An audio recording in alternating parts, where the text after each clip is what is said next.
अगर आप electric vehicle लेने का सोच रहे हो और कंफ्यूज्ड हो कि किस ब्रांड की तरफ आपको जाना चाहिए, तो भैया आप लोगों ने सही वीडियो पे क्लिक किया। वीडियो पूरा देखोगे तो समझ में आ जाएगा कि किस ब्रांड की तरफ आपको जाना चाहिए। मैं आपको ये भी बताऊंगा कि आपको किस ब्रांड से स्टार्ट करना चाहिए टेस्ट राइड और किस ब्रांड पे जाके एंड करना चाहिए, जिससे आपको एक क्लियर अंदाजा हो जाए कि किस गाड़ी की तरफ आपको जाना चाहिए। वीडियो को स्टार्ट करने से पहले आप लोगों से एक छोटी सी रिक्वेस्ट है, प्लीज उन गाड़ियों को कंसीडर ना करिए जो लोकल है, जिनका हाई वैल्यू डिमांड नहीं है, क्योंकि उनमें जो बैटरी क्वालिटी होती है वो बहुत ही एडिक्वेट होती है, उतनी कुछ खास होती नहीं है। लॉन्ग टर्म के हिसाब से अगर गाड़ी चूज करने का सोच रहे हो तो भैया उन गाड़ियों को दूर ही रखो तो ज्यादा अच्छा है, क्योंकि उनकी लाइफ 2 से 3 साल से ज्यादा नहीं होती है। बेटर है कि ब्रांडेड कंपनी की तरफ जाओगे तो लॉन्ग टर्म में आपको प्रॉब्लम नहीं देगा। तो सबसे पहले जिस ब्रांड को आपको चेकआउट करना है दैट इज ओला इलेक्ट्रिक। अब इसको 5th पोजीशन में मैंने इसलिए रखा है क्योंकि इनकी एक ही प्रॉब्लम है, that is after sale service उतनी कुछ खास नहीं है। वैसे ओला की गाड़ियां बहुत सारी है, वेरिएंट्स बहुत सारे हैं, एक्स मॉडल है, प्रो मॉडल है, प्रो प्लस मॉडल है, एंड यहाँ पे जो वैरायटी है वो भी बहुत ज्यादा देखने को मिलती है। अगर आपको डिजिटल इंस्ट्रूमेंटेशन के साथ जाना है तो वो भी जा सकते हैं, अगर आपको टीएफटी स्क्रीन के साथ जाना है तो वो भी जा सकते हैं। डिजाइन सारी गाड़ियों को सिमिलर है, राउंडिश आपको डिजाइन देखने को मिलता है, फ्यूचरिस्टिक लुक देखने को मिलता है क्योंकि प्रोजेक्टर हेडलाइट देखने को मिलता है, प्लस यहाँ पे टेक्नोलॉजी काफी अच्छी देखने को मिलती है। टेक्नोलॉजी भर भर के मूवर्स 5 का सपोर्ट मिलता है। अगर प्राइस रेंज की बात करते हैं तो 75,000 से स्टार्ट होती है प्राइस रेंज ओला इलेक्ट्रिक की and goes up to 1,83,000। Power की बात करते हो तो यहाँ पे देखो मोटर भी यहाँ पे डिफरेंट है। सबसे जो बेस मोटर का जो पावर आउटपुट है दैट इज 7 किलोवाट, और जो मैक्स पावर आउटपुट है इसी मोटर का जो टॉप मॉडल का है दैट इज 13 किलोवाट का। तो यहाँ पे मोटर भी पावरफुल है। बैटरी यहाँ पे बहुत सारे ऑप्शन मिल जाते हैं, 2 किलोवाट आवर से लेकर 5.3 किलोवाट आवर बैटरी पैक तक मिल जाते हैं। तो यहाँ पे बैटरी भी बहुत सारे ऑप्शन आपको देखने को मिल जाते हैं। रेंज भी काफी अच्छी मिल जाती है, पावर भी काफी अच्छी मिल जाती है, यहाँ पे टेक्नोलॉजी भी काफी अच्छी मिल जाती है। लेकिन प्रॉब्लम है यहाँ पे बिल्ड क्वालिटी में। बिल्ड क्वालिटी उतनी कुछ खास नहीं है और टेक्नोलॉजी इतना भर दिया है कि अगर एक बार इश्यू हुआ तो फिर आप चक्कर लगाते रह जाओगे इनके सर्विस सेंटर के। हालांकि जिस हिसाब से इन्होंने टेक्नोलॉजी पुटअप किया है एक इलेक्ट्रिक स्कूटर में, उस हिसाब से इन्होंने जो सर्विस सेंटर पे जो वर्कर्स है उनकी उतनी अच्छी ट्रेनिंग नहीं की है, एडिक्वेट ट्रेनिंग की है। तो उनको बेसिक नॉलेज तो है, बट अगर कुछ हाई एंड कुछ हो जाता है तो उतना नॉलेज नहीं है। तो ऐसे में आपकी गाड़ी वहां पे जमा हो जाती है और वो जैसे रिपेयर होगी उस हिसाब से फिर आपको मिल जाएगा। पार्ट्स अवेलेबिलिटी का भी थोड़ा सा कंसर्न है अभी आफ्टर सेल सर्विस में। ऐसा कुछ नहीं कि गाड़ी को नहीं कंसिडर करना चाहिए, क्योंकि काफी लोग अभी भी ओला की गाड़ी परचेस कर रहे हैं, काफी लोग को इशू नहीं आ रहा है और काफी लोग को गाड़ियों में इशू भी आ रहा है। मैं ये नहीं बोलूंगा कि इशू किसी को नहीं आ रहा, इशू आ रहा है। और इलेक्ट्रिक व्हीकल है, चाहे बड़ी से बड़ी कंपनी क्यों ना, उनमें भी इशू आता है, चाहे वो टेस्ला हो चाहे कोई भी कंपनी उठा लो इलेक्ट्रिक व्हीकल में, उनमें भी इश्यू आता है, क्योंकि ये पूरा इलेक्ट्रिकली है पूरा। तो उस हिसाब से इस गाड़ियों को जज करिएगा। हालांकि ओला में आपको मिल जाता है 34 लीटर का बूट स्पेस, और ओला की व्हीकल्स को आपको सबसे पहले टेस्ट राइड करना है। सारे मॉडल्स को टेस्ट राइड करिए, आपके बजट के हिसाब से जो वेरिएंट्स आता है उस वेरिएंट को जरूर टेस्ट राइड जरूर करिएगा। नेक्स्ट जो ब्रांड है जिसकी तरफ आपको जाना चाहिए दैट इज हीरो मोटोकॉर्प की वीडा। वीडा के पास अभी के टाइम में 3 मॉडल्स है, Vida V2 pro, Vida V2 light and Vida V2 plus. ये 3 वेरिएंट्स है। ये गाड़ी भी काफी अच्छी है, फैमिली ओरिएंटेड गाड़ी है, बट ये जो व्हीकल है मैं उन लोग को कंसीडर करने बोलता हूं जिनके यहाँ पे चार्जिंग का इश्यू है। ये उन लोग के हिसाब से बहुत बढ़िया है, क्योंकि यहाँ पे रिमूवेबल बैटरी मिलती है। आप आराम से बैटरी को लेके अपने घर पे ला सकते हैं और चार्ज कर सकते हैं। अगर आपकी गाड़ी कहीं दूर पार्क होती है तो उन लोग के लिए तो ये व्हीकल उनके लिए एक वरदान की तरह होगी, क्योंकि यहाँ पे आप गाड़ी दूर रख सकते हैं और बैटरी लेकर आ सकते हैं अपने घर पे और चार्ज कर सकते हैं। अब प्राइसिंग की बात करते हैं तो यहाँ पे आपके पास जो प्राइसिंग है 95,000 से लेके 1,40,000 यहाँ पे प्राइस रेंज है। यहाँ पे आपको मिलता है 7 इंच का TFT स्क्रीन और ये टच स्क्रीन है। सारे मॉडल्स में आपको टच स्क्रीन मिलता है। 6 किलोवाट का यहाँ पे साइड माउंटेड मोटर मिलता है। 3.94 किलोवाट की यहाँ पे बैटरी पैक मिलती है टॉप मॉडल में एंड 2.2 किलोवाट और बैटरी पैक मिलती है आपकी सबसे लो वेरिएंट में। 26 लीटर का बूट स्पेस यहाँ पे दिया गया और यहाँ पे ऑर्डर आप ऑनलाइन भी कर सकते हैं। प्रॉब्लम की बात करते हैं तो सबसे पहले तो फिट एंड फिनिश की यहाँ पे थोड़ी सी कमी है, यहाँ पे भी कुछ ना कुछ इश्यूज है। इसके अलावा रिमूवेबल बैटरी अगर आप कंसिडर करना चाहते हैं तो ही इस व्हीकल की तरफ चाहिए। इसके अलावा अगर रिमूवेबल बैटरी एज आपका ऑप्शन नहीं है तो आप दूसरे व्हीकल की तरफ जाइए, क्योंकि रिमूवेबल बैटरी क्या होता है कि ह्यूमन इंटरवेंशन होता है। जब ह्यूमन इंटरवेंशन होता है तो एक समय के बाद कुछ ना कुछ इश्यू आ सकता है, क्योंकि आप हर दिन बैटरी को निकाल रहे लगा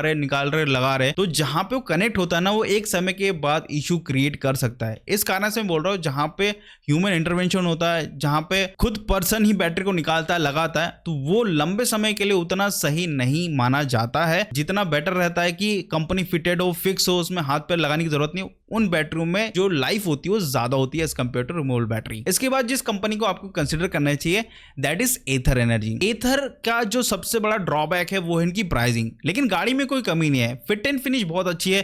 कंपनी ने सबसे ज्यादा R&D की है अभी तक जितनी भी कंपनी है उनमें सबसे ज्यादा जो R&D करी है किसी कंपनी ने, किसी व्हीकल में, किसी मोटर में, किसी बैटरी में, वो सिर्फ और सिर्फ एथर एनर्जी ने की है।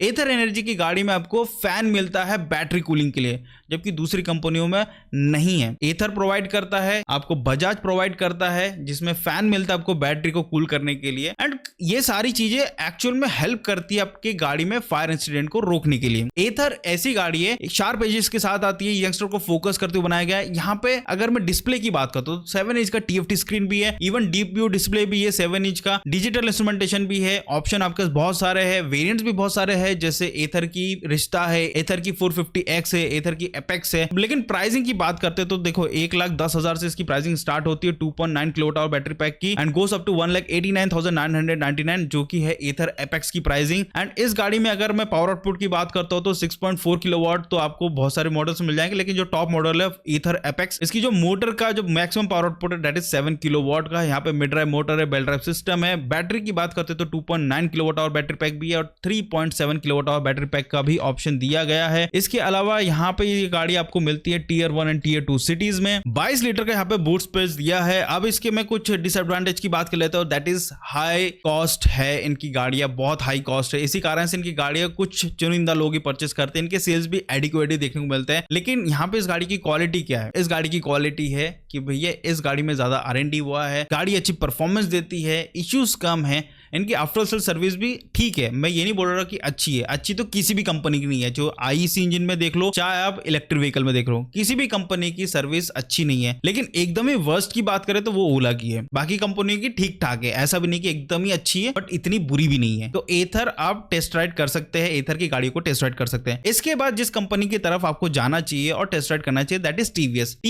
iQube में एक जो डिसएडवांटेज है मैं पहले बता देता हूं, दैट इज BLDC मोटर। इसमें जितने भी मॉडल्स है सब में आपको BLDC मोटर मिलते हैं। BLDC मोटर एक्चुअली में एक प्रॉब्लम क्या है उसमें, ये पावर हंग्री होता है थोड़ा सा, लाइक इसको इनिशियल थोड़ा सा ज्यादा पावर चाहिए होता है as compare to mid drive motor. तो यहाँ पे थोड़ा सा पावर कंजप्शन ज्यादा होता है, तो बैटरी कंजप्शन भी थोड़ा सा ज्यादा होता है। वैसे तो अगर TVS iQube की बात करते हैं, फैमिली ओरिएंटेड इलेक्ट्रिक स्कूटर है। अगर आप IC इंजन से अगर इलेक्ट्रिक व्हीकल की तरफ शिफ्ट हो रहे हैं तो ये एक ऐसी गाड़ी जो आपको फैमिलियर टाइप की फीलिंग प्रोवाइड करने वाला है। डिजाइन वाइज अच्छा खासा आपको अंडर सीट स्टोरेज मिल जाता है, यहाँ पे BLDC मोटर मिलता है। प्राइसिंग की बात करते हैं तो यहाँ पे 1,07,000 से स्टार्ट होती है, गोस अप टू 1,85,373 रुपीज। यहाँ पे आपको TFT स्क्रीन मिलता है, चाहे आप कोई भी वेरिएंट ले ले, बट किसी में आपको नॉन टच मिलता है, किसी में आपको टच मिलता है। 5 इंच का यहाँ पे TFT स्क्रीन है और 7 इंच का टच स्क्रीन भी यहाँ पे कंपनी प्रोवाइड कर रही है। बैटरी की बात करते हैं तो 2.2 किलोवाट आवर बैटरी पैक से लेके 5.1 किलोवाट आवर बैटरी पैक तक यहाँ पे ऑप्शंस प्रोवाइडेड है। BLDC मोटर है जिसकी मैक्सिमम पावर आउटपुट है 4.4 किलोवाट, 32 लीटर का बूट स्पेस है और ये बहुत अच्छी व्हीकल है फैमिली के हिसाब से देखा जाए तो। और इस गाड़ी में एक जो ड्रॉबैक है वो पहले ही बता चुका हूं, that is BLDC motor, and इनकी सर्विस भी एडिक्वेट है, इतनी कोई अच्छी भी नहीं है और इतनी कोई बुरी भी नहीं है। लेकिन ये डीलरशिप सिस्टम पे वर्क करते हैं तो आप डीलर पे जाके उनकी गर्दन पकड़ सकते हैं अगर कुछ भी इश्यू हुआ तो। अब जो सबसे लास्ट व्हीकल है जिसकी तरफ आपको जाना चाहिए और टेस्ट राइड करना चाहिए that is Bajaj company. Company के पास अभी के टाइम में टोटल 3 वेरिएंट्स है जो सेल कर रहे हैं, 2903, 3501, 3502, ये 3 मॉडल है जो सेल कर रहे हैं। ये जो गाड़ी है ये अच्छी गाड़ी है, बढ़िया गाड़ी है। ड्रॉबैक की बात करता हूं तो ये परफॉर्मेंस ज्यादा नहीं है इस गाड़ी में। दूसरा यहाँ पे टेक्नोलॉजी बहुत लिमिटेड है, ज्यादा टेक्नोलॉजी नहीं है, बहुत लिमिटेड है, बट एडवांटेज भी है इस गाड़ी की, ऐसा नहीं कि सिर्फ डिसएडवांटेज है। गाड़ी का डिजाइन एक क्लासिक लुक के साथ आपको देखने को मिलता है, राउंडिश ये गाड़ी देखने को मिलती है। सबसे अच्छी बात यहाँ पे मेटल बॉडी है। लॉन्ग टर्म अगर आपको गाड़ी रखना है तो आप इस गाड़ी को कंसिडर कर सकते हैं। बैटरी के बारे में ऑलरेडी मैंने आपको बताया था कि इसके बैटरी में फैन मिलता है, अगर ओवरहीट होती है, थर्मल रनअवे का कुछ ऐसा इश्यू होता है तो फटाक से फैन स्टार्ट हो जाता है और बैटरी को कूल करना स्टार्ट कर देता है। तो यहाँ पे फायर लगने के चांसेस बजाज चेतक में काफी कम है। इसके अलावा यहाँ पे आपको मिलता है राउंड डिजिटल इंस्ट्रूमेंटेशन। इसके अलावा 5 इंच का TFT स्क्रीन भी है, टच स्क्रीन भी है एंड नॉन टच ऑप्शन भी यहाँ पे कंपनी प्रोवाइड कर रही है। प्राइसिंग की बात करते हैं तो प्राइसिंग यहाँ पे 98,000 से लेके 1,42,142 रुपीज, ये ऑन रोड प्राइस की बात कर रहा हूँ, यहाँ तक के रेंज आपको देखने को मिल जाते हैं। इस गाड़ी में आपको 2.9 kilowatt hour our battery pack भी मिलती है, 3.5 किलोवाट आवर बैटरी पैक भी मिलती है, 4 किलोवाट का साइड माउंटेड मोटर है, पीक पावर जनरेट करता है, 73 किलोमीटर पर आवर की टॉप स्पीड है, बूट स्पेस आपको 35 लीटर का आपको इस गाड़ी में मिल जाता है। अब इसकी कुछ खासियत बता देता हूँ। बिल्ड क्वालिटी काफी अच्छी है, मिनिमल डिजाइन है, मिनिमल टेक्नोलॉजी है। अब ये ड्रॉबैक भी है, लेकिन कुछ लोग के लिए ये पॉजिटिव भी है। जितने कम टेक्नोलॉजी उतना कम एरर, जितना कम एरर उतना बढ़िया है, क्योंकि आपको बार बार शोरूम के चक्कर लगाने की जरूरत नहीं पड़ेगी। अगर आप ए पॉइंट से बी पॉइंट जाना चाहते हैं और आपको ज्यादा गाना सुनना नहीं है, ब्लूटूथ कनेक्टिविटी ये सारी चीज पे ज्यादा इंटरेस्टेड नहीं है, तो फिर बजाज चेतक इस good option plus build quality अच्छी मिल जाती है और इनकी सर्विस भी ठीक ठाक है। सारी कंपनियों की सर्विस ठीक ठाक ही है, ज्यादा बेटर नहीं है, सबकी ओके ओके है। आपको इस पैटर्न में गाड़ी को टेस्ट राइड करना है। अब बात आती है कि किस गाड़ी की तरह आपको कंसीडर करना चाहिए। ओला को तब कंसीडर करना जब इनके आफ्टर सेल सर्विस बढ़िया हो जाए, तब आप कंसीडर कर सकते हो, क्योंकि अगर कोई प्रॉब्लम हुआ तो आप चक्कर काटते रह जाओगे। अगर प्रॉब्लम नहीं है तो फिर तो कोई दिक्कत नहीं है, लंबे समय तक रख सकते हो। उसके बाद आप वीडा को कंसीडर कर सकते हैं, बट वीडा तभी लेना जब आपकी इधर चार्जिंग का कंसर्न है, तभी लेना। उसके अलावा अगर मैं बात करता हूँ एथर एनर्जी का, अगर प्राइस आपके पास है, मतलब पैसा आप दे सकते हो, तो फिर एथर की गाड़ी ले सकते हो। बहुत पुरानी कंपनी है, R&D बहुत किया है, तो गाड़ी में इश्यूज आने के चांसेस कम है, होंगे बट इतने नहीं होंगे जितने दूसरी कंपनियों के। टीवीएस तभी आप कंसीडर करना कि आप अपनी फैमिली के हिसाब से गाड़ी लेने का सोच रहे हो और आपको BLDC मोटर से कोई फर्क नहीं पड़ता, तो फिर आप टीवीएस की गाड़ी ले सकते हैं। और बजाज की गाड़ी तब लेना जब आपको लॉन्ग टर्म के लिए गाड़ी चाहिए और लॉन्ग टर्म तक आपको कोई प्रॉब्लम ना हो और आपकी डेली रनिंग 60 to 70 किलोमीटर है, तो फिर आप बजाज की गाड़ी कंसीडर कर सकते हैं। तो इस हिसाब से आप गाड़ी को कंसीडर करोगे तो ज्यादा बेटर रहेगा। इस हिसाब से अगर पूरा प्लान आउट करोगे तो ज्यादा बेटर रहेगा। इससे आपको एक अंदाजा हो जाएगा किस गाड़ी की तरफ आपको जाना चाहिए। ब्रांड्स की बात करो तो ये 5 ऐसे ब्रांड्स है जिसकी तरफ अभी के टाइम में आप जा सकते हैं, आंख बंद करके जा सकते हो, लेकिन फिर भी आपको टेस्ट राइड लेना बहुत ज्यादा जरूरी है और कंपनी की थोड़ी सी हिस्ट्री जानना जरूरी है before you by any electric scooter. बस यही था आज की वीडियो में। आई होप आपको वीडियो अच्छा लगा तो प्लीज लाइक शेयर सब्सक्राइब जरूर करेगा। मिलते अगली वीडियो में, बाय।